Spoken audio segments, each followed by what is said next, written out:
நான் லவ் பண்ண போறவர்கிட்ட எனக்குன்னு சில கண்டிஷன்ஸ் இருக்கு. கிராமர் மிஸ்டேக் இல்லாம இங்கிலீஷ்ல பேசணும். எந்த கெட்ட பழக்கமும் இருக்கக்கூடாது. எந்த பொண்ணுகிட்டயும் வழியக்கூடாது. போய் சொல்லவே கூடாது. இந்த கண்டிஷனுக்கெல்லாம் ஓகேனா? சத்தியமா சொல்றேன் சார், எனக்கும் இவனுக்கும் எந்த சம்பந்தமும் இல்ல சார். இவனையும் கூப்பிடுங்க, இவனையும் என் கூட தான் வந்தான். நீ எக்கேடும் கெட்டு நாசமா அழிஞ்சு போ. நீ எல்லாம் நல்லா இப்படி வரப்போற மருமக முன்னாடி சாரிம்மா, இந்த பொண்ணு முன்னாடி என் மானத்தை வாங்குற. நீ மட்டும் என்னவா, நான் கட்டிக்க போற பொண்ணு முன்னாடி என்ன அசிங்கப்படுத்துற?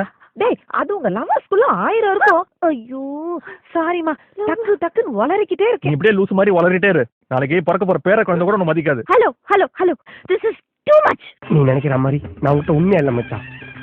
சபாக்கு போறேன்னு எத்தனை தடவை போய் சொல்லி உன்னை கழட்டி விட்டுட்டு சகிலா பணம் பார்க்க போயிருக்கேன். ஆனா எதையுமே மறைக்காம நீ ஒரிஜினலா இருக்க பத்தியா? சுத்த தங்கண்டா நீ. பண்ணி ரஞ்சலி போட்டு